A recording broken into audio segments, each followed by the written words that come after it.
Ó Deus, queremos te agradecer, Senhor, por estarmos na tua casa, no teu lar, para aprender, meu Deus, mais de ti. Meu Deus, como Deus, nós somos salvos nas tuas mãos. Meu Deus, continua sustentando, fortalecendo o exército. Meu Deus, aleluia, meu Pai, pela sua vida, a cada dia, meu Deus, e que ele se dispõe, ó Pai, a sair, meu Deus amado, do seu lar, para estar aqui, Senhor da glória, nos ensinando, nos instruindo. Meu Deus, aleluia, para que aprendamos a Deus mais da tua palavra, meu Deus, não para ser melhores, meu Jesus, mas para aprender mais, Senhor da glória, sobre as revelações do teu reino, Senhor Deus. Toma cada um de nós em tuas mãos, e assim, meu Deus, te agradeço por tudo, no nome de Jesus. Amém. Amém. Então, podemos assentar. A gente vai estar estudando hoje a lição 2, ou o capítulo 2, que vai falar sobre a carta de Paulo, a 1ª e 2ª Coríntios. Tá? 1ª e 2ª Coríntios. Então, são 2 cartas que Paulo escreve a esta igreja, e nós vamos estar vendo ou estudando aqui nesta noite. Tá? Qual é a página? 49. O autor é o apóstolo Paulo. A data 55 e 56 depois de Cristo. O tema: problemas da igreja e suas soluções. Palavras-chave: a cruz, pecados sexuais, dons espirituais, amor, a ressurreição. Versículo-chave: 1 Coríntios 13, 1 e 14, 33, parte A. Pois bem, vamos lá. Corinto, uma cidade antiga da Grécia, era em muitos aspectos a metrópole grega de maior destaque nos tempos de Paulo, assim como muitas das intelectualmente arrogante, materialmente próspera e moralmente corrupta. O pecado em todas as suas formas graçava nessa cidade de má fama pela sua licenciosidade, ou seja, sensualidade, libertinagem, todas essas coisas. Então, o que era esta cidade, Pai Senhor missionário? O que era a cidade de Corinto? Corinto nós vamos trazer para nós aqui. É como se fosse hoje um Rio de Janeiro, São Paulo, Então, que são metrópoles gigantescas, que nós podemos dizer aí em matéria de comércio, de tecnologia, mas não é somente isso, com todas as coisas boas que tem, agrega a elas as coisas ruins, porque quando você fala do Rio de Janeiro, num olhar turístico, você vai lembrar do Corcovado, você vai lembrar do Pão de Açúcar, você vai lembrar das praias, mas por outro olhar, você vai lembrar também de quê? Da criminalidade, você vai lembrar de todas as coisas ruins que também vêm agregado às coisas boas que existem na cidade. E falar de São Paulo também é a mesma coisa. Assim era a cidade de Corinto. Era uma megalópole, que nós podemos assim falar, porque era bem extensa, era uma cidade da Grécia, e a Grécia já era bem conhecida por ostentar as filosofias da época, sendo que em Corinto existia também a libertinagem, podemos dizer assim, a sensualidade e todas essas coisas ruins, a homossexualidade, e o pecado era grotesco na cidade de Corinto. E isto, é claro, estamos falando da cidade, tá? Nós vamos falar agora da igreja. As cartas que Paulo endereça é a igreja de Corinto. Ele não está endereçando uma carta, à cidade de Corinto. Ele está endereçando uma carta aos crentes de Corinto, tá? Então agora nós vamos falar da igreja de Corinto, tá? E alguns que já estão acostumados a pregar a palavra de Deus sabem que a igreja de Corinto era uma igreja, vamos trazer para a gente, pentecostal. Era uma igreja dotada, Paulo vai dizer, de nenhum dom lhe falta, dotada dos dons espirituais. Mas ao decorrer aqui a gente vai vendo. Então aí o outro parágrafo diz assim: juntamente com Priscila e Áquila e com sua própria equipe apostólica, fundou a igreja em Corinto durante seu ministério de 18 meses, ali na sua segunda viagem missionária. Então, outra coisa que a gente precisa frisar: Paulo funda a igreja de Corinto na sua segunda viagem missionária. E quanto tempo ele ficou? 18 meses, 1 ano e meio ali para fundar uma igreja. Isso é para a gente entender, irmãos, que as coisas não acontecem no estalar de dedo, as coisas não acontecem do dia para a noite, Hoje as pessoas estão assim, não, eles cismam e vou abrir uma igreja, aí daqui a pouco você passa ali, a igreja está fechada, porque coisas acontecem com fundamento, Se você for falar aí com alguém que vive da agricultura, não é simplesmente chegar ali e lançar uma semente e esperar para colher, não. Ele precisa tratar a terra. Já passou em alguns lugares que tem aquele terreno vasto ali, e você olha assim, não entende nada, aquela terra toda revirada ali, E por quê? Porque é o tratar da terra, buscando a vitamina que está embaixo, jogando para cima do solo. Então existe um tratar da terra, e tratar a terra dá trabalho. Hoje tem os maquinários, para quem é rico, tem uma condição boa financeira, tem os tratores que vai ali, faz todo aquele trabalho, virando a terra. Porque se você for virar na enxada, meu irmão, você deseja ser agricultor, Então, são coisas que dá trabalho, e é coisa que hoje os crentes não querem ter, é trabalho.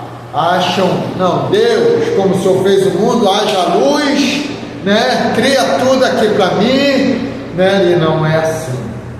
Nós precisamos trabalhar. Sabe por que hoje nós temos uma quantidade de crente mimado? Porque acha que as coisas têm que acontecer do jeito dele, na hora dele. E trabalhar, criar fundamento, alicerce. E foi isso que Paulo fez. E mesmo ele ficando lá 1 ano e 8 meses, olha o trabalho que ele teve. Ele teve que escrever 2 cartas para a igreja de Corinto.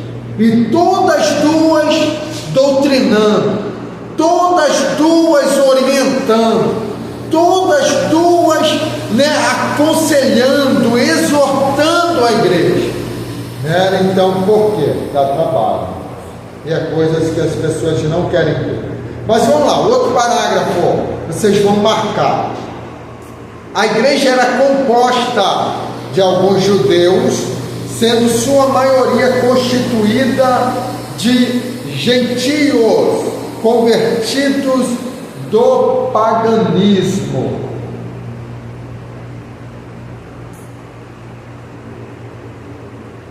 Então, essa igreja em Corinto era composta de alguns judeus que se converteram ao cristianismo, tá? Judeus agora que são cristãos, como Paulo, como os apóstolos, que são judeus seguidores de Cristo. E agora, gentios, nós já falamos, e aqui a gente precisa ressaltar muito isso. A palavra gentios vem de gentes, então todos aqueles que não eram da linhagem judaica eram chamados de gentios, outras gentes, outros povos que não eram judeus.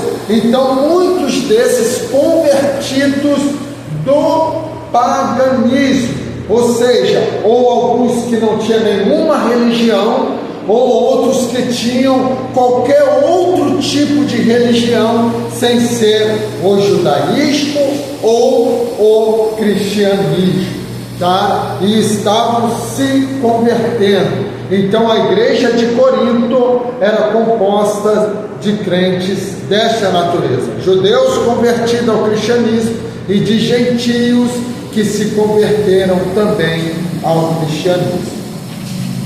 Vamos lá.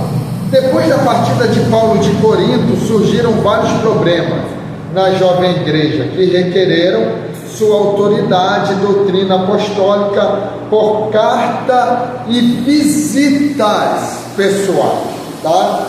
Porque Paulo, ele não só manda a carta, ele também vai lá pessoalmente visitar a igreja de Corinto, mas a gente vai ver aqui ao decorrer. O autor, irmãos, a gente nem precisa se prender muito aqui, porque não existe dúvida nenhuma de que a autoria é do apóstolo Paulo, tá? É o apóstolo Paulo que é o autor tanto da primeira e da segunda carta de Corinto.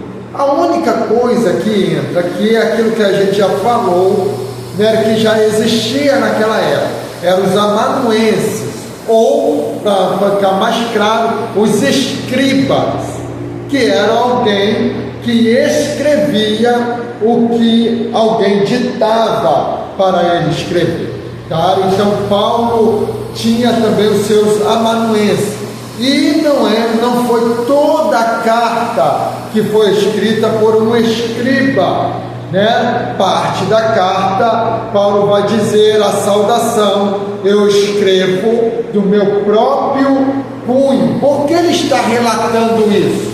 Porque existia os escribas, aqueles que escreviam. Mas isso tira a autoria dele? Não, de maneira nenhuma. É como se um compositor de música, né? Ele vai estar compondo aqui e ele vai dizer ali para o irmão Hermilson: irmão Hermilson, escreve aí, Deus está me dando uma música e eu vou cantar aqui, você vai escrevendo para mim não esquecer. A autoria é dele ou a autoria de quem está compondo? É de quem está compondo, ele só está escrevendo, tá? Então isso não muda nada, a autoria do apóstolo Paulo. Data e as circunstâncias. Qual é a página? Oi? 50? Página 50. Existem vários motivos para aceitar-se a declaração de Paulo de que ele se achava em Éfeso quando escreveu a epístola. Seu ministério exercido em Éfeso durante 3 anos provê a oportunidade. Então vamos ler 1 Coríntios capítulo 16, verso 8 e verso 9. Capítulo 16, verso 8 e verso 9. Ficarei, porém, em Éfeso até ao Pentecostes, porque uma porta grande e eficaz se me abriu, e há muitos ok? Então, ele está falando que vai ficar em Éfeso, escrevendo o quê? A carta aos Coríntios, tá? Aos Coríntios. Então, quando ele está escrevendo, né, na própria carta, ele relata que ficarei, ou seja, ele está em Éfeso, tá? Ali também tendo trabalho, porque Deus estava abrindo a porta do Evangelho aí, né? Mas em contrapartida ele está dizendo que teria muitos adversários ali, então requeria dele uma atenção de estar ali em Éfeso por enquanto, tá? E isso, irmãos, a gente precisa, né, ter essa visão voltada para isso, porque o ministério de Paulo era amplo, né? Era bem amplo, mas todavia, irmãos, a gente precisa entender, todavia ele tinha cuidado, né? Porque é claro, hoje, tá, o ministério pastoral ele é árduo, né? Ele é árduo, o pastor ele precisa se dedicar a muitas coisas, mas não é desculpa para não cuidar das igrejas, ainda mais quando é um pastor. Você vê muito isso, quando o pastor tem muitas congregações, ele diz, não dou conta, não dá para cuidar. E agora você vai olhar para o ministério de Paulo, que na época não tinha carro, né? Que na época não tinha internet, não tinha nada disso, e ele se preocupava. No entanto, ele escreve 13 cartas, irmãos, né? Então, se preocupando com todas as igrejas que ele fundou. Ele era só um missionário, mas ele se preocupava com a igreja que ele fundara. Ele poderia fazer o quê? Já fundei a igreja, agora Pedro que assuma, né, e dê conta ali, porque a minha parte eu já fiz. Mas não, obra de Deus não é assim. Isto aqui não é empresa, isso aqui é obra de Deus, são vidas. Nós não tratamos com objetos, nós não tratamos com aquilo que vai trazer lucro, não, né? Nós tratamos com vidas que um dia vamos prestar conta. Então isto é muito sério, né? Então, irmãos, isso é só um alerta para a gente entender que se Deus nos deu condições de ter, Ele também está nos dando condições de cuidar, né? De zelar por aquilo que Ele nos confiou. Então vamos lá. Não era coisa fácil escrever-se naqueles dias, porém, de acordo com 1 Coríntios 5 ao 9, Paulo já tinha escrito a esses irmãos, mas ignoramos como se perdeu a mencionada carta. Ou seja, tinha existido uma outra carta antes dessa, mas a carta extraviou, se perdeu, né? E ninguém tomou posse desta carta, nenhum escritor, nenhum pesquisador, né, conseguiu encontrar esta carta que Paulo tinha escrito antes dessas duas cartas. Mas todavia a carta chegou, a primeira carta, que a gente assim diz, porque é a única que nós viemos ter como primeira, né? Porque a outra foi perdida e possivelmente, por ter se perdido, Paulo escreve nesta carta o que possivelmente ele tinha escrito na outra, tá? Que não chegou ao seu destino. Vamos lá. Ao sair Paulo de Corinto, levou consigo a Áquila e Priscila até Éfeso, onde os deixou. Enquanto Paulo seguiu para Jerusalém, chegou a Éfeso, aí vocês vão marcar. O eloquente orador Apolo de Alexandria até pregou com muito poder, porém não conhecia senão o batismo de João Batista. Apolo, irmãos, a gente vai ver nesta carta falar dele. Era um pregador eloquente. Se Apolo existisse nos nossos dias, nós diríamos: Apolo é um avivalista. Apolo é alguém que fala com bastante intrepidez, né? Então, vamos colocar aqui, né, pessoas que a gente conhece. Seria um pastor Rodrigo, né? Um pastor Rodrigo pregando com toda aquela ousadia, com toda aquela intrepidez, né? Como o nosso amigo pastor Rodrigo, que nós conhecemos e todos aqui conhecem. Então, este era Apolo, e ele chegou em Éfeso. Era um pregador eloquente, mas ainda não conhecia acerca do Espírito Santo ou a doutrina do Espírito Santo de Deus. Tá? Depois Apolo passou por Corinto, onde pregou com tanta eloquência que alguns formaram um partido, dando-lhe seu nome, ao passo que outros ficaram fiéis a Paulo, que tinha pregado a pura verdade, porém com simplicidade, com o propósito de evitar que os gentios fixassem sua atenção nele. Em Atenas, Paulo falou perante os eruditos e filósofos da sua época, e uns poucos se converteram a despeito daqueles que zombavam da doutrina de Atenas. O apóstolo foi a Corinto e ele mesmo se expressou nesses termos: e eu, irmãos, quando fui ter convosco, anunciando-vos o testemunho de Deus, não fiz com ostentação de linguagem ou de sabedoria, porque decidi nada saber entre vós, senão a Jesus Cristo e este crucificado. E foi em fraqueza, temor e grande tremor que eu estive entre vós.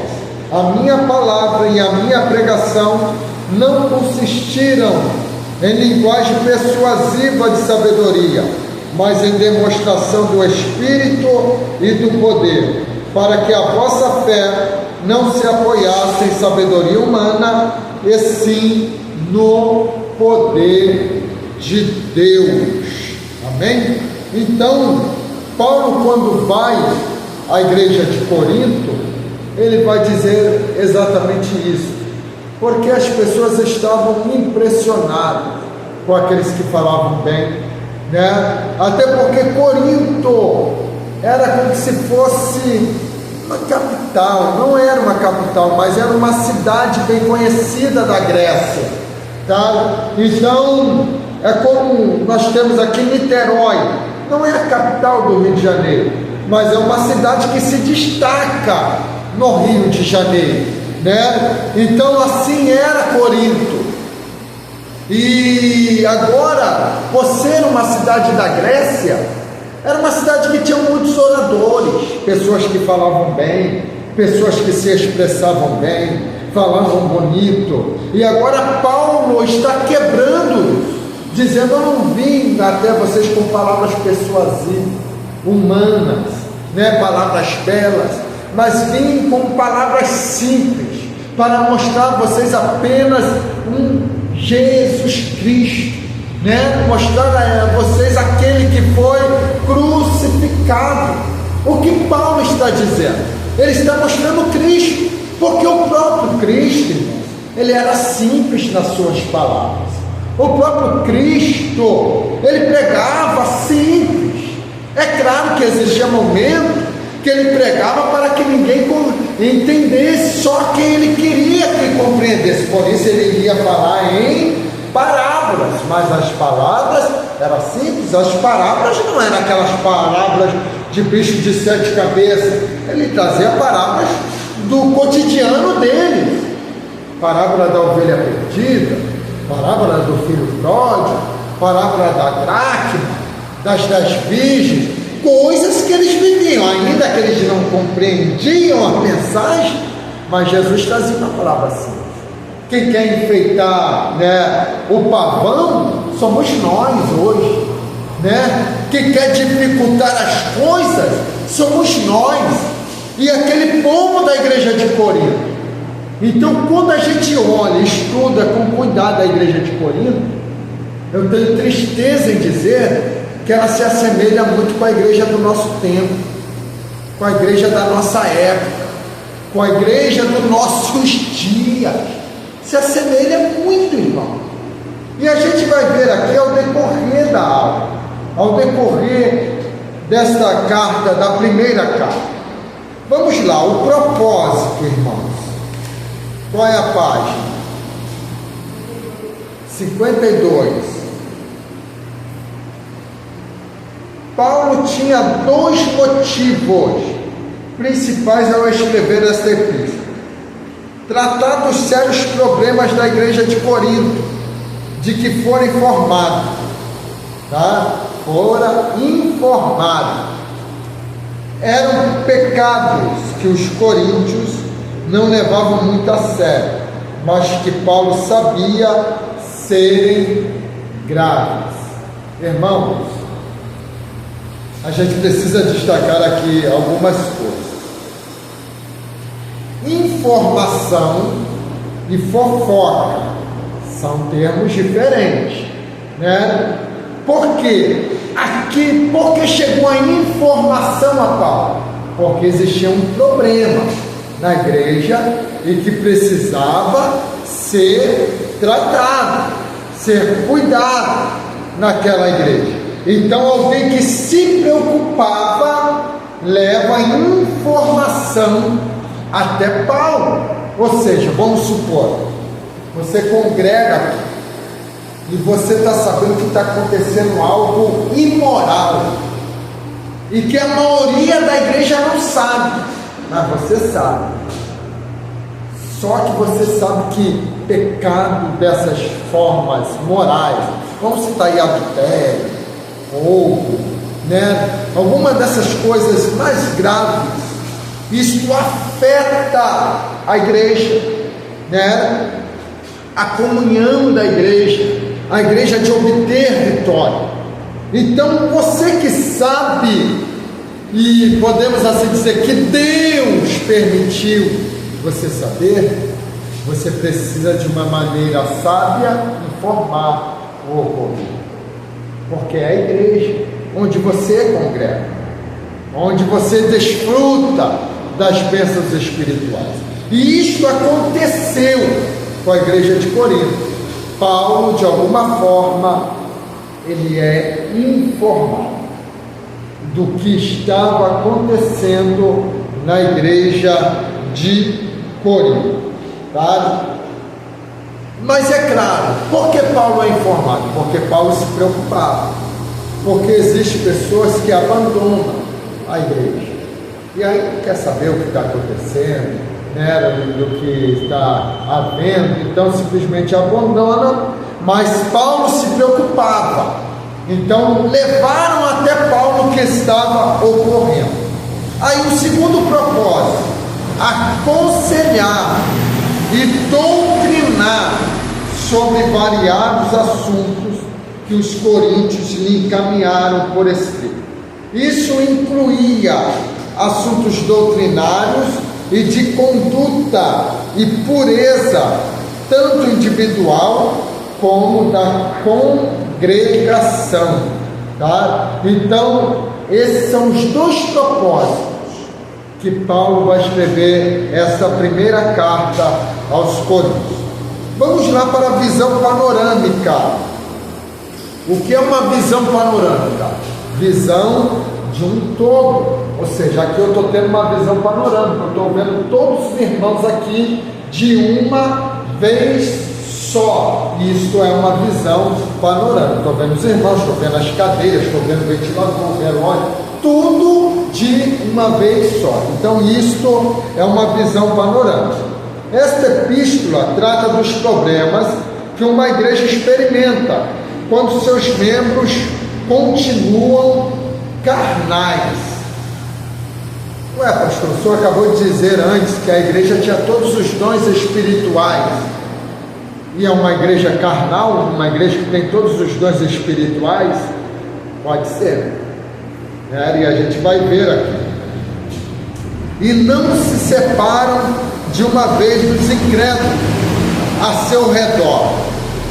São problemas tipo espírito de divisão, tolerância de pecado, tipo incesto. O que é um incesto? Pecados de relacionamento sexual entre parentes, tá? Ou proximidades de parentesco, que aí entra padrasto, madrasta e tudo mais, né? Imoralidade sexual em geral, como aí adultério, fornicação e todas essas coisas. Ação judicial entre os cristãos, ideias humanistas a respeito da verdade apostólica e conflitos a respeito da liberdade cristã. Então, esses eram os problemas da igreja de Corinto. Não somente esses, né? Tinha também a desordem do culto e tudo mais, tá? Então, por que a igreja que tinha todos os dons espirituais? Já imaginou você entrar no culto? Você entra no culto e já vê alguém profetizando, já entra no culto e já vê alguém, né? Já viu aquele culto, você está indo para o culto e lá de fora você já ouve línguas estranhas, já ouve mistério, corinho de fogo, você já ouve aqui o posto da bombando, você até apressa o passo, né? Para chegar mais rápido, pois estou perdendo, né? Imagina um culto desse, você entra, daqui a pouco tu vê alguém ser curado, daqui a pouco você vê mais alguém ser batizado com o Espírito Santo, né? Alguém pediu oportunidade, eu tive uma visão. Era o culto da igreja de Corinto. Mas só vamos ler na Bíblia, 1 Coríntios capítulo 3, versículo 1 até o 3.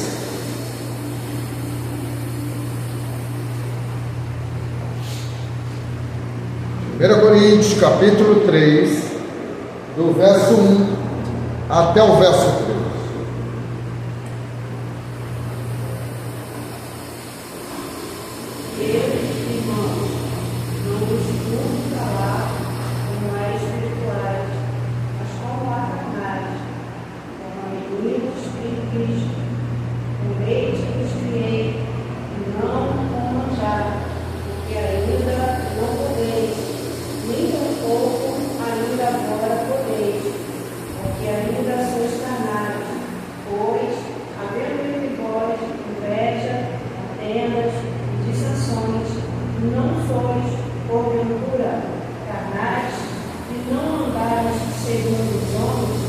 Ok? Então, irmãos, o que Paulo está chamando eles de carnais, né? Paulo está dizendo, não posso falar com vocês como crentes espirituais, mas como carnais, como meninos em Cristo, né? Com leite vos criei, ou seja, Paulo está dizendo, eu dei um alimento levezinho para vocês, né? Criei vocês com manjar, porque ainda não podias. Aí Paulo está dizendo, e nem tão pouco ainda agora podeis, porque ainda sois carnais, pois havendo entre vós inveja, contendas, dissensões, né? Não sois porventura carnais, e não andais segundo os homens. Aí se a gente continua a leitura aí, verso 4 diz assim, porque dizendo um, eu sou de Paulo, e o outro, eu de Apolo, porventura não sois carnais? Irmãos, eu particularmente, né, eu falei lá, até, né, com meu vice-presidente e alguns obreiros mais próximos, que, tipo assim, nos banners de cultos normais, nós não iríamos colocar mais fotos de pregadores, né? iríamos só divulgar o culto e não deixaríamos só para divulgar pregadores nas festividades. Por quê? Uma vez eu divulguei, foi uma pregadora, e me ligaram: pastor, fulano de tal vai pregar aí, olha o que disseram da pessoa aqui e tal. Eu falei: varão, você viu, você estava lá, você presenciou? Não, pastor, falaram. Então, falaram é uma coisa, né? Até então que eu não vi e que a pessoa não falou comigo, para mim é boato e é fofoca. E outra coisa, igreja é lugar da oportunidade, né? Igreja é lugar da gente, né, da segunda chance. Porque, olha só, irmãos, entenda uma coisa: quando a pessoa está lá fora, no mundo, a gente entende que Jesus é poderoso para mudar e transformar a vida dela. E porque quando ela está aqui e quando ela tropeça, a gente descarta. O Jesus que libertou lá de fora não é o mesmo que pode levantar aqui dentro? Né? Então a gente precisa entender isso, compreender isso, irmãos, porque a gente está tendo trabalho para trazer lá de fora e depois a gente com muita facilidade está mandando para lá de volta, né? Então a gente precisa ter este cuidado. E nesse dia, né, porque existe isso, como existe na igreja de Corinto, os grupinhos isolados que vai fazer um tititi, né? Eu notei que uma patota não foi para o culto, né? E agora o que eu faço? Eu falo para os responsáveis do culto: ó, fulano que vai pregar, não divulga e vamos fazer o culto. E pronto, né? Por quê, irmãos? Porque você precisa ir para o culto adorar a Jesus. Você precisa estar no culto para cultuar a Deus, porque isto é coisa de menino, crente que não amadureceu ainda, crente que pula, roda, mas ainda é carnal, né? Porque faz divisão, faz grupos, né? Vai para o culto porque fulano que vai para o culto porque cicrano que vai, né? É o que tinha na igreja de Corinto. Paulo que vai estar aqui hoje. Opa, vamos lá, é Paulo, irmãos, Paulo. E aí, não, então nem vou. Se fosse Pedro, eu iria. Era o que tinha na igreja. Apolo, poxa, Apolo eu gostei muito, rapaz. Se fosse Apolo, eu estaria lá. Irmãos, isso é coisa de crente, carnal. Nós precisamos, dar um up na nossa vida espiritual. Sair desta fase, irmãos. Sair desta fase. Agora imagine a decepção de Paulo. 1 ano e 8 meses tratando uma igreja, para depois receber a notícia que a igreja ainda é carnal, que a igreja ainda tem divisão, que a igreja ainda não compreendeu nada do que é a essência do Evangelho de Cristo, né? Então Paulo agora tem trabalho para doutrinar essa igreja. Então a visão panorâmica dessa igreja, os problemas desta igreja que nós vamos ver nesta carta era espírito de divisão, tolerância de pecado tipo incesto. Irmãos, já viu? Culto, mas estava lá o filho, né, traçando, desculpa a expressão, a mulher do pai, a madrasta, né? E os irmãos tudo sabendo, tranquilo, não vão mexer não, né? Porque isso vai dar um baque na igreja, não é assim que as pessoas falam? Isso é um escândalo que vai afetar a igreja. Irmãos, ferida, ela precisa ser aberta para ser tratada, porque senão é pior, né? Então Paulo agora vai doutrinar. Paulo agora vai escrever no capítulo 5 dizendo que ele deveria ser disciplinado, deveria ser afastado da igreja, precisava ser punido, né? Então existe imoralidade sexual em geral, irmãos, tanto de adultério, fornicação e tanto de lascívia. Vê se a igreja não se parece com a igreja do nosso século. O que é lascívia, irmão? É atentado ao pudor. Você vem para o culto, irmãos, culto.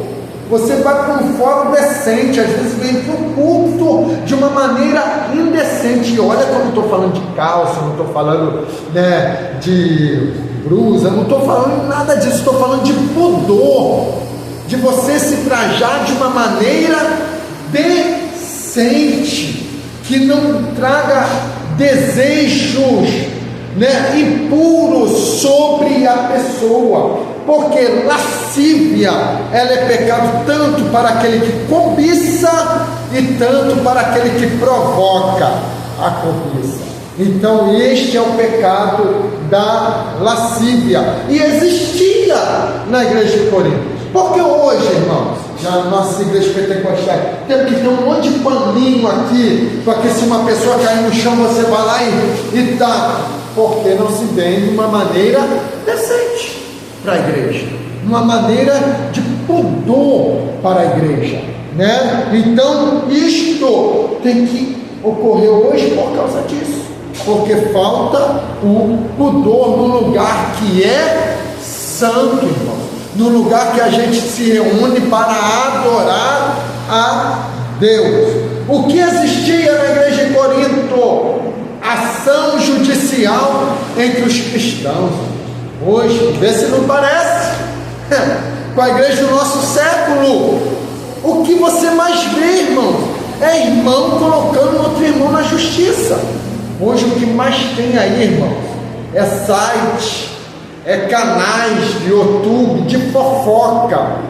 Olha aqui, a que ponto nós chegamos?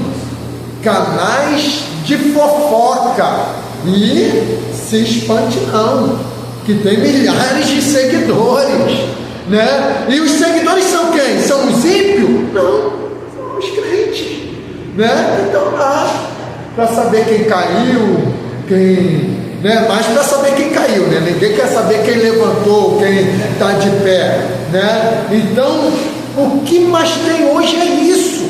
E o que você vai lá ver? Pastor fulano de tal está processando pastor cicrano, porque citou o nome dele na internet de uma maneira indevida. É as coisas que nós vemos hoje. Por quê? Se esquecemos que quem julga a nossa causa é Deus, é o Senhor. Mas só que hoje a gente faz isso, e isso gera o quê? Escândalo, porque o ímpio está olhando lá os crentes, está se degradando entre eles. Você já viu um canal de fofoca do macumbeiro? Do espírita? Já viu algum canal desse aí? Do Testemunho de Jeová? Se tiver fofoca no meio do espírita, ele é bandido, né? É bandido. Então, para você ver, só existe entre a gente isso, irmãos. Por quê? Somos meninos, carnais, né? A espiritualidade é só aparente, a espiritualidade é só estética, irmão, né? Então, na verdade, somos carnais, e Paulo estava tendo trabalho, irmão. Imagine isso, um pastor espiritual hoje, o trabalho que ele não tem para ensinar na igreja, para doutrinar uma igreja, né? Então, irmãos, aí o que... Oi? A diferença é muito grande, né? O líder, apóstolo Paulo, não estou generalizando. A maioria dos líderes de hoje, às vezes o problema, às vezes não vem nem daqui, o problema vem. Porque todos esses problemas que tinha na igreja, não é verdade. Todos esses problemas que tinha na igreja de Corinto, hoje tem em muitas das nossas igrejas, né? O senhor pode me especificar?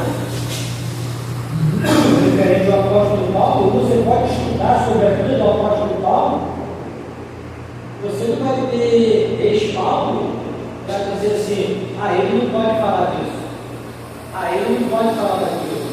Não, o apóstolo Paulo, ele é exemplo. Ele é um exemplo. Então ele tem toda a autoridade e autonomia para corrigir esse dele, porque ele dá o exemplo. Isso aí. Entendeu? Então, se baseia muito nisso. Verdade, isso aqui. Né?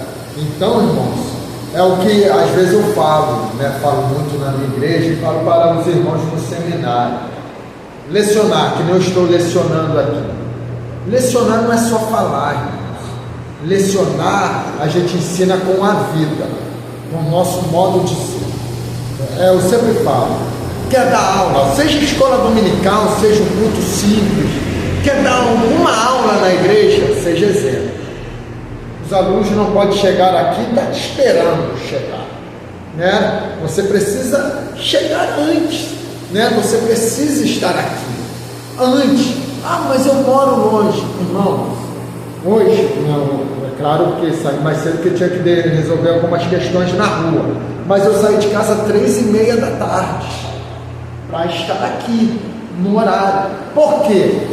Professor, antes de ensinar falando, ele precisa ensinar com a vida, né? Ele precisa ser o exemplo. Já pensou? Eu estou aqui te ensinando, você precisa ter cuidado com o horário. Aí você vai ir. O pastor chega 20, 30 minutos atrasado, né, e está ensinando, porque ensinar não é só falar, né? Ensinar é ser exemplo, tá? É o que o pastor falou. Quer ter autoridade para ensinar, seja exemplo, né? Porque o maior ensino é com a vida, é com o exemplo. Jesus, ele não veio a esta terra só para morrer. Jesus, ele veio para ser exemplo aqui nessa terra.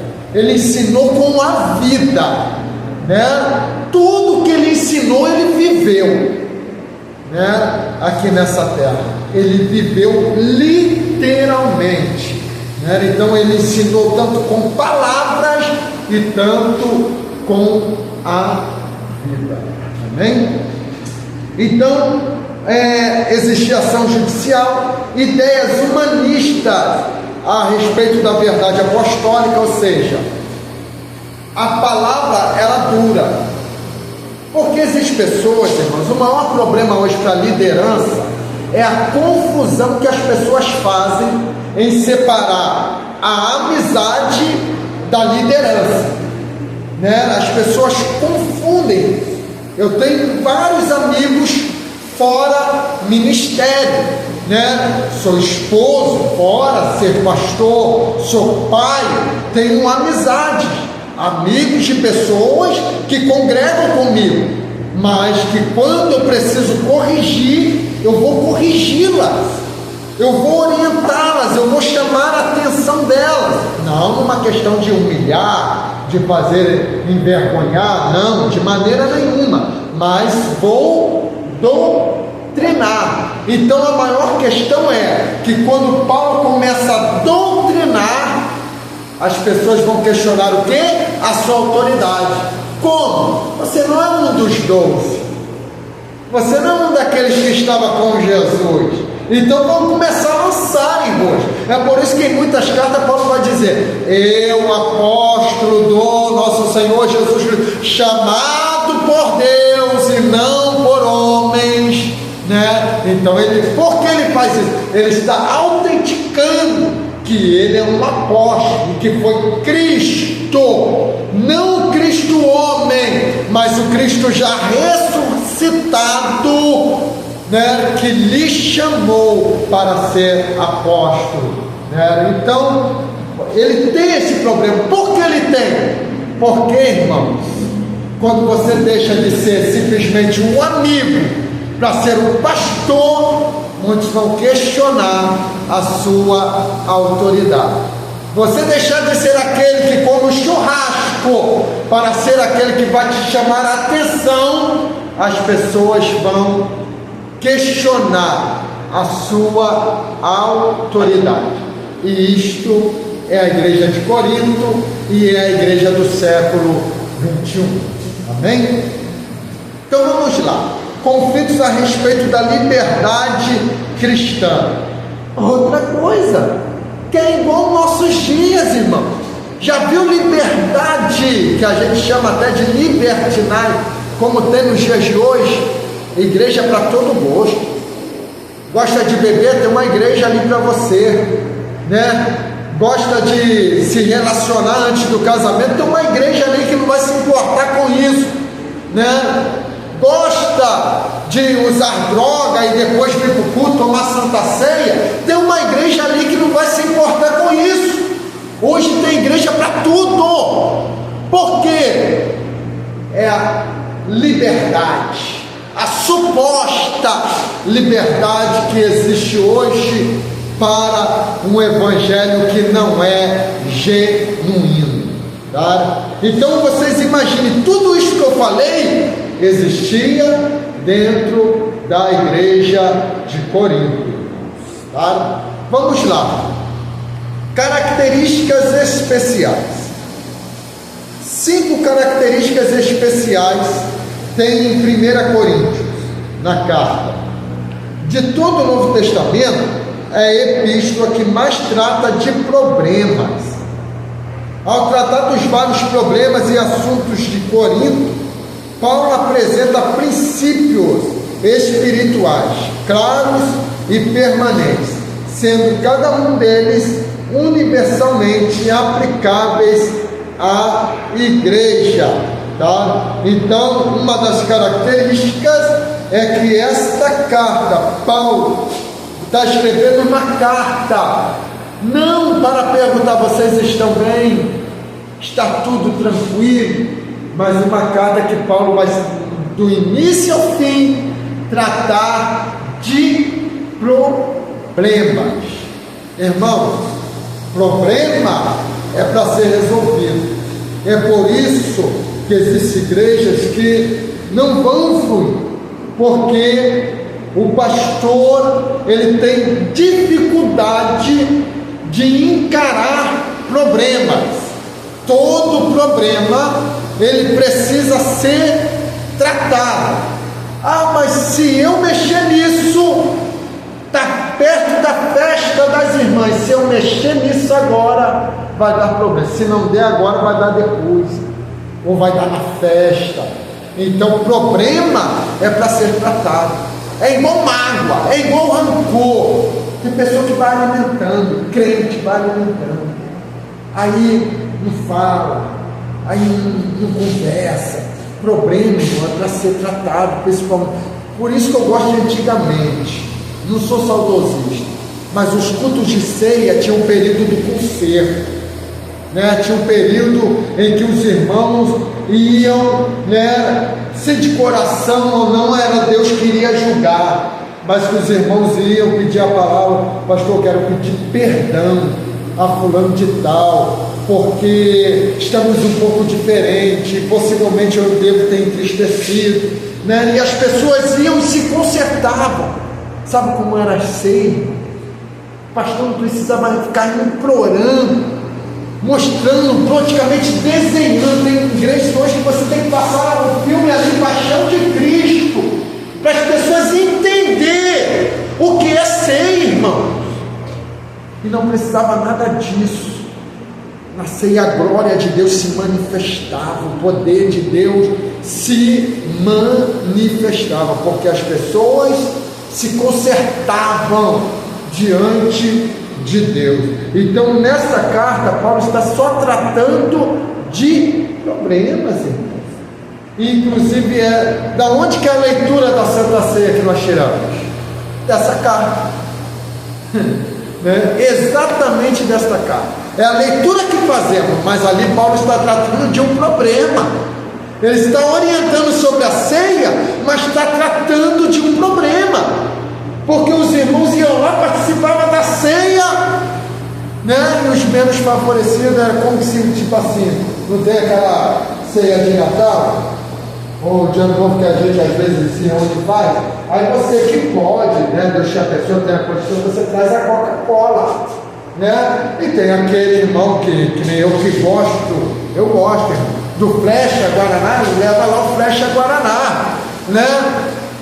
Então, e aí o que acontece? Não, vou tomar minha coca, eu trouxe coca, eu vou tomar minha coca e fica o irmão lá com o Flechinha Guaraná dele, né?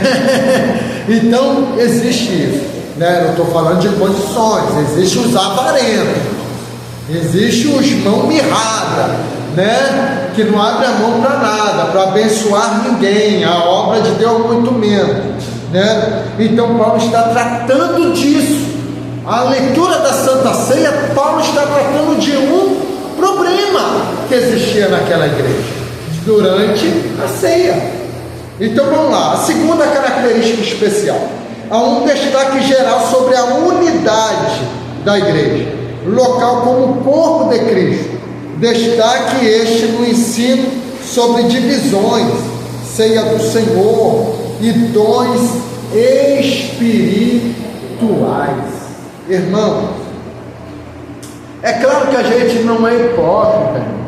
Existe aquele irmão que você se afeiçoa mais, existe aquele irmão que você o irmão que anda contigo, sobe monte contigo, estuda a Bíblia contigo, mas isso não quer dizer que você, quando chega aqui na igreja, nós somos um corpo. Você pertence a um único corpo. Tem aquela irmã que você tem afinidade, que vai na sua casa, né, que frequenta, toma café contigo, almoça contigo, né, é como se fosse da família. Claro que isso existe, né? Seria hipocrisia nós dizemos que isto não existe. Mas o que é grupos isolados?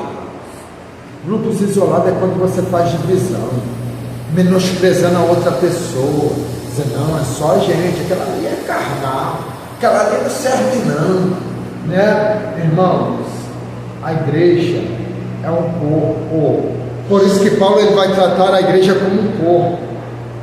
Olhe para o seu corpo, olhe para os dedos, né? O membro mais insignificativo seu, se você arrancar ele faz falta. Até uma unha faz falta para você, né? Principalmente as mulheres aí que, né, gostam de se cuidar dessa parte aí. Então faz falta, porque é um corpo, e a igreja é exatamente isto, irmãos, tá? A igreja não pode menosprezar ninguém. Igreja não é feita de talentos, irmãos.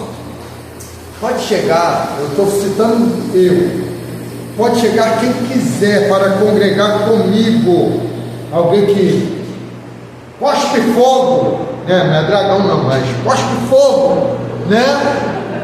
E, irmãos, vai ficar ali, vai congregar igual todo mundo. Por que, irmãos? Não é dom que faz a obra de Deus, é compromisso, é constância, é estar sempre, é permanência, né? Porque eu já vi em muitas igrejas, irmão, aí chega o fulano de tal que entrega a visão disso.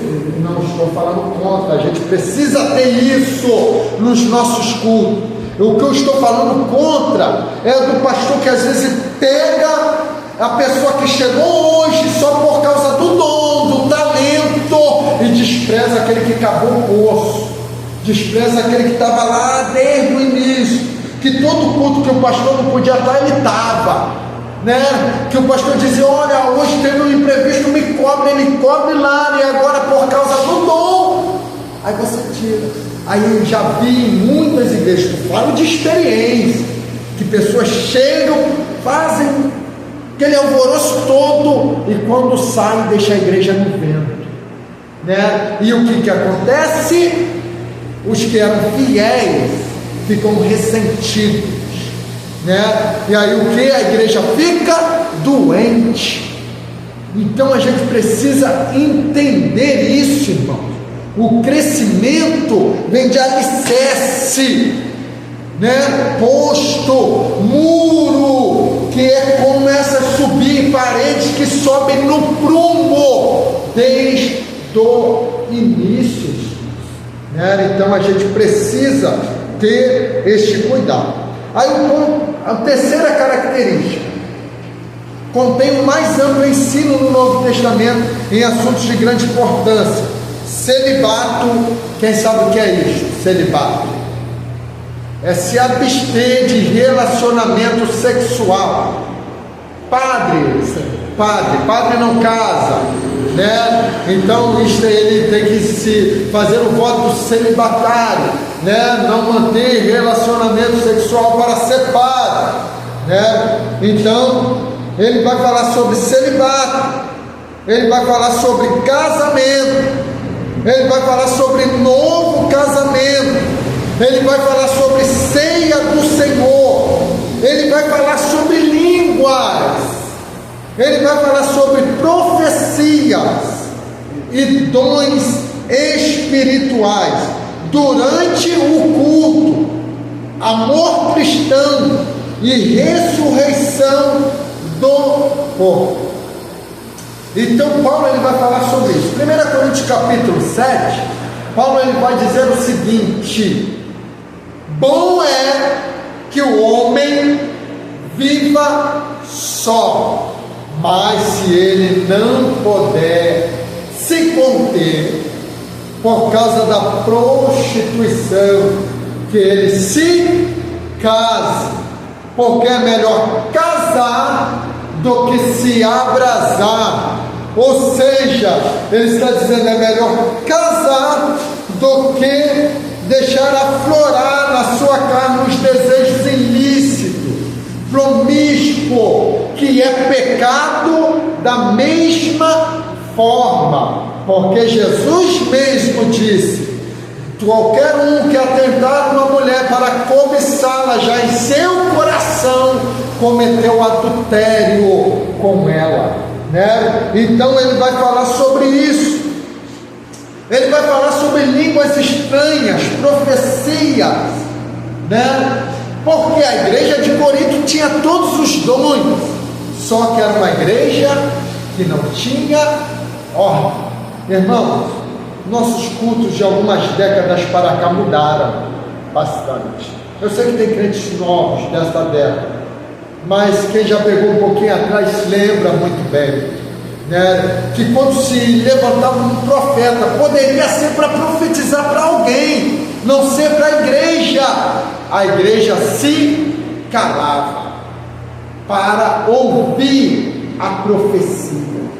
Muitos fechavam os olhos em sinal de reverência, porque entendia que Deus estava falando naquele lugar.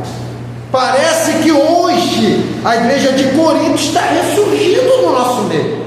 Hoje está aqui, né? A gente cantando corinho, também canta, irmão. Não sei cantar, às vezes eu tomo coragem e canto, né? Então, o que acontece?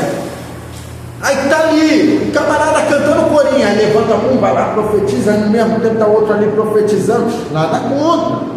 Deus faz isso mesmo. Deus é onipresente, né? É claro que as pessoas radicalizavam: Deus não tem duas bocas. Mas Deus, ele está em todos os lugares ao mesmo tempo. O Espírito Santo está aqui dentro de mim. Ele está aí dentro de você, Anderson? Mas como é que pode? Ele está dentro de mim? Não pode? Pode, porque ele é onipresente, né? Só que Paulo ele vai doutrinar. Qual o problema? É a ordem do culto. Então ele vai dizer: se um está profetizando e o outro começa a profetizar, então é melhor calar o primeiro, que o primeiro se cale e ouça o outro, né? Porque não poderia duas profecias ao mesmo tempo, né? Línguas estranhas. Já viu que às vezes a pessoa é tomada línguas estranhas alta e fica, um fala línguas estranhas aqui, o outro, né, responde aqui em línguas estranhas, e automaticamente, quando isso começa a ocorrer, porque ou Deus vai dar a interpretação, ou Deus vai dar uma profecia a alguém, mas às vezes não era nenhum nem outro. Então o que o apóstolo falou? Se não há intérprete, que fale consigo línguas estranhas. né? Então, por quê? Para ter ordem.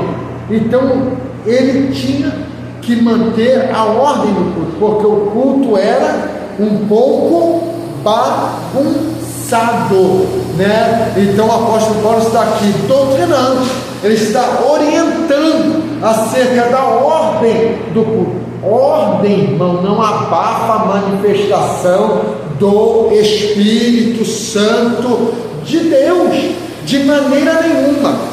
Um dia desse não, já tem bastante tempo que eu não vou ali no meu amigo pastor Geraldo, né? E estávamos lá, era uma mini vigília, eu preguei nessa mini vigília, estava até bem cansado, e aí me deram 10 horas da noite para pregar. Eu falei, opa, beleza, vou pregar, mais 10h40 acabou a mensagem, mais 11 horas no máximo estamos indo embora para casa.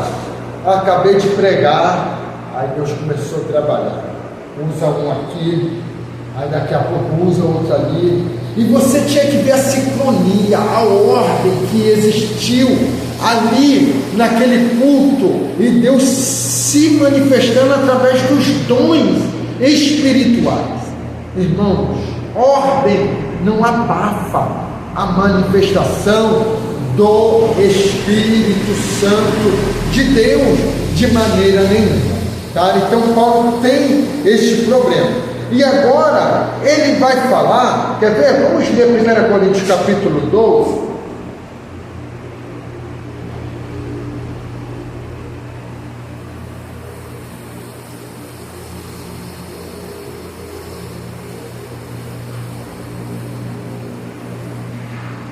O verso 31,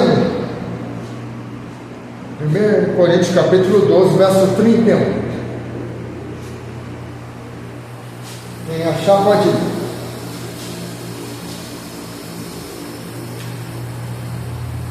Portanto, procurai com zelo os melhores dons, e eu vos mostrarei um caminho ainda mais excelente.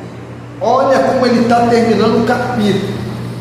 Portanto, procurai com zelo os melhores dons. Não é pecado, não é soberba, não é vaidade procurar pedir a Deus dons, tá? Não é, desde que o dom seja usado para a glória de Deus, Deus seja glorificado. Mas aí ele termina com: e eu vos mostrarei um caminho ainda mais excelente. Aí ele termina, e ele vai iniciar o capítulo 13. Qual é o caminho mais excelente? Ele começa o próximo capítulo. Qual é? O verso 1. Ainda que eu falasse as línguas dos homens e dos anjos, e não tivesse amor, seria como o metal que soa ou como o sino que tira. Está vendo aí? Ele está falando, aconselhando: busca os melhores dons, mas eu ainda vos mostrarei um caminho mais excelente. Aí ele começa o capítulo 13, o caminho do amor, né? Ele vai dizer: ainda que eu falasse a língua dos anjos, dos homens, e não tivesse amor, seria como um metal que tira, né? Um metal que soa, um sino que tine, né? Algo que só faz barulho, mas que está oco, sem essência por dentro, né? Então ele está mostrando o caminho mais excelente, que é o caminho do amor, irmãos, tá? Vamos lá. A quarta característica é de valor incalculável para o ministério pastoral no tocante à disciplina eclesiástica, tá? Irmãos, esta carta todo pastor ele deveria ler com atenção. As cartas de Coríntios ele deveria ler, porque aqui traz instruções de problemas que são dos nossos dias, que ocorrem hoje, né? E que o pastor não pode ser omisso de maneira nenhuma. Irmãos, eu gosto do culto pentecostal. Irmãos, eu gosto dos dons espirituais, mas problema na igreja precisa ser tratado, pecado precisa ser condenado, tá? Aí a quinta característica, aí vocês vão marcar: salienta a possibilidade indubitável de decair da fé.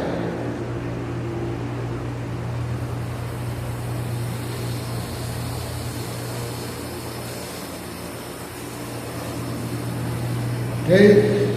Então, Paulo, ele vai ressaltar a possibilidade de alguém recair da fé, ou seja, alguém tropeçar, alguém desviar, alguém querer parar, né? Porque ele está dizendo que isso ocorre verdadeiramente no meio cristão. Pessoas que desanimam, pessoas que param, pessoas que dão ouvido a outras pessoas. Então isso ocorre, né? E ele vai dizer: aqueles que persistem numa conduta ímpia, que não têm firmeza em Cristo, esses precisam ser julgados, condenados, né? Condenados entre aspas, né? Mas serem julgados pela Igreja de Cristo, tá bom? Então vamos lá. Correções na conduta cristã, espírito de partidos, nós já falamos bastante disso. Vamos à cruz.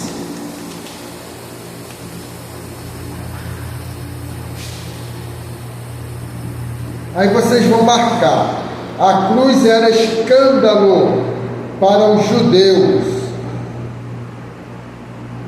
Aí o número 2 vocês marquem também: a cruz era loucura para os gregos.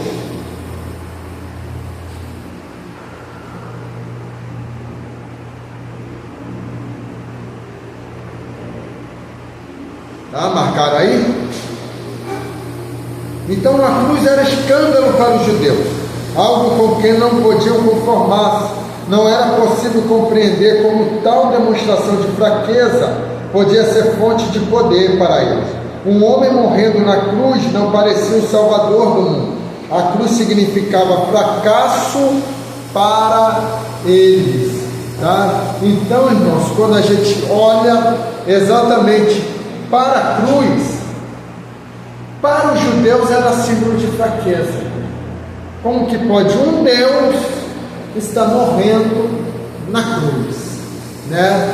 Então era escândalo para os judeus ter um Deus que foi crucificado, tá? E era loucura para os gregos, tá? Porque eles não compreendiam, porque eles olhavam com desdém, porque eram dos romanos. O hábito da crucificação, né? Era eles que tinham esse hábito de crucificar pessoas, tá? Então ladrões, salteadores, né? Pessoas que se levantavam contra o Império Romano, elas eram crucificadas. Então para eles era uma loucura pessoas estarem seguindo alguém que foi crucificado. Amém? Paulo, ele vai usar a expressão, irmãos, não sabeis. Por que ele está dizendo não sabeis? Porque ele está tratando com eles algo que ele já tinha ensinado.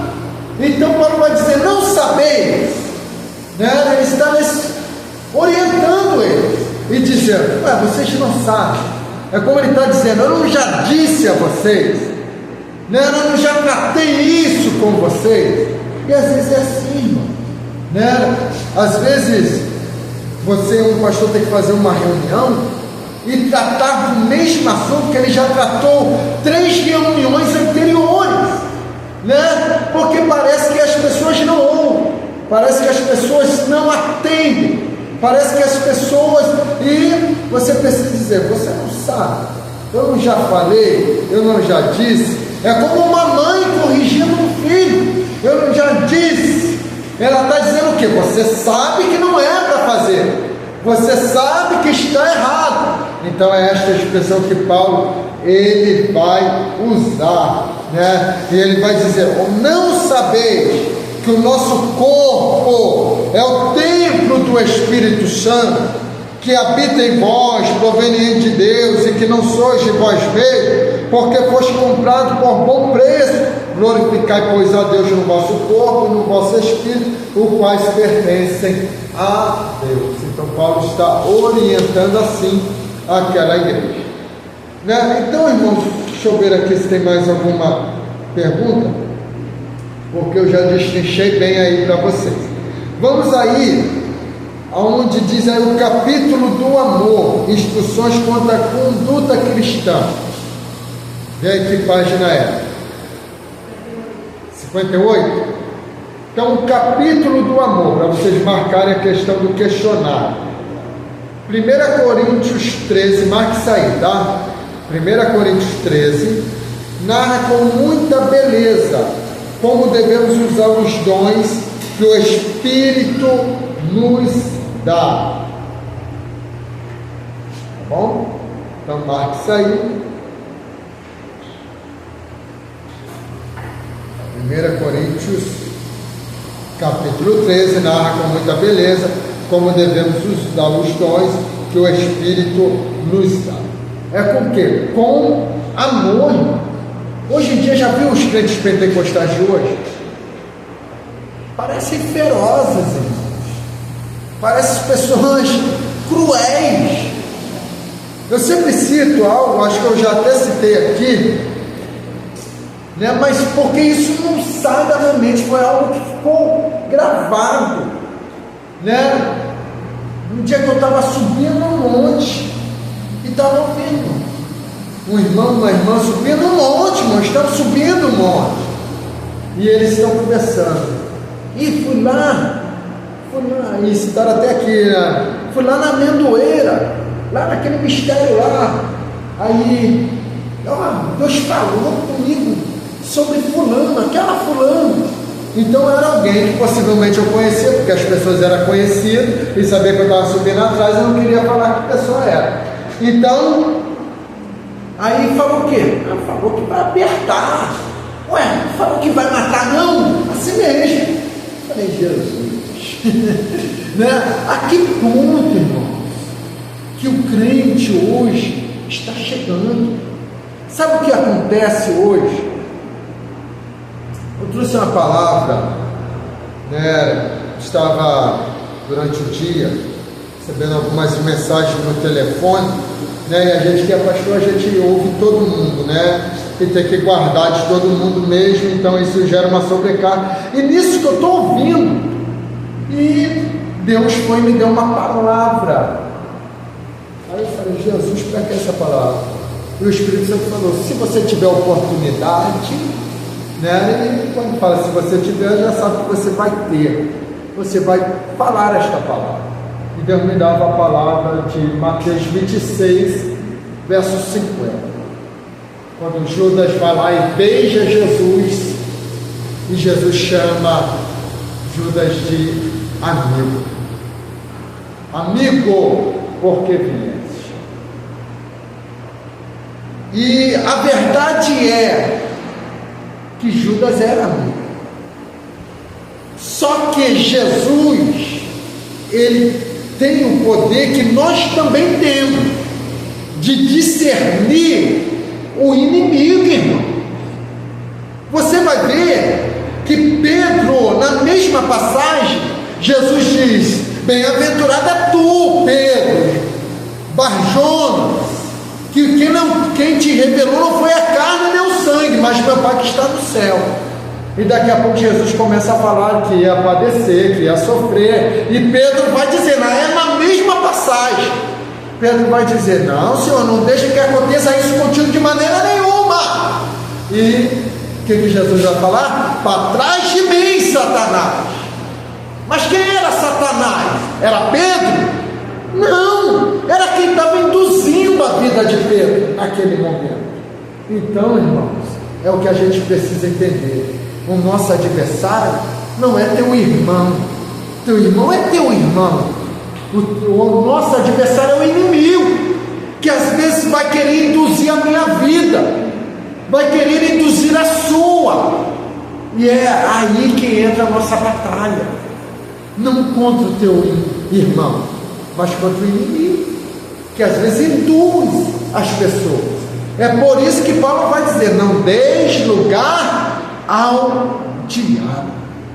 Já viu que os cultos hoje muitas das vezes ficam pesados, porque as pessoas querem se degradar entre as outras, porque as pessoas querem brigar entre as outras, né? As pessoas não fixam mais, não ligam no céu para receber uma mensagem de Deus. A mensagem dela é baseada no que a pessoa é, no que a pessoa fez para ela, do que ela acha da pessoa. E aqui vira um tiroteio, irmão, dentro da igreja, né? O microfone vira uma arma de guerra para ferir, para entristecer, né? Então, por que, irmão, estamos esquecendo quem é o nosso verdadeiro inimigo? Estamos esquecendo disso, amém? Então vamos corrigir esse questionário aí. Qual é a página do questionário? 60? Questão de número 1. É incoerente afirmar que... Responda para nós, missionária Denise.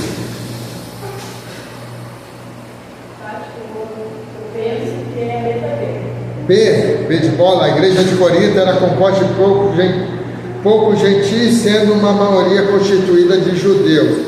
É incoerente, porque é o contrário. Bom, de alguns judeus e sendo a maioria de gentios pagãos recém-convertidos. A 2, irmãos, é da prova. A 2 é. Essa que é importante. Eloquente orador de Alexandria, pregava com muito poder, porém só conhecia o batismo de João Batista. Responda, pastor Rafael. Apolo, letra C. Irmãos, olha só, vou pedir para vocês marcarem a 3 como da prova também, porque tem 3 marcações aqui, eu marquei outra de uma forma diferente, porque possivelmente teve mudança na edição do livro e possivelmente teve mudança na prova. Então, para desencargo da consciência, vocês vão estudar algumas questões a mais neste livro, tá bom? Mas é melhor do que eu dar uma questão, né, e esquecer alguma que é da prova, tá bom? Então a 3 é da prova, marque aí como que é da prova. É coerente dizer que 1 Coríntios não. Responda para nós, Bia. Peguei, Bia? D de dado? Não peguei nada, viu? Contém o principal capítulo do Novo Testamento a respeito da fé. A 4.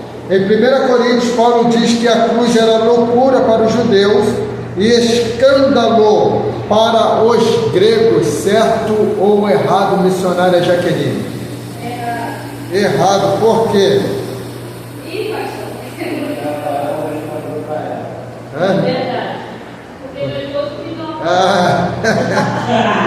Porque está invertido, né, tá? Porque era loucura para os gregos e escândalo para os judeus, tá bom? Ao contrário. Mas essa não é da prova, não. A 5 é da prova. 1 Coríntios 13 é o capítulo do amor.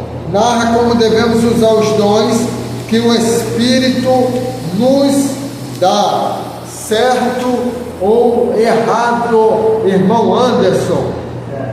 Certo? Já está certo. Bem, irmãos, vou fazer só um intervalo rapidinho de uns 5 minutos, tá bom? E para beber uma água, ir ao banheiro, e depois a gente retorna aí descansar um pouquinho a mente.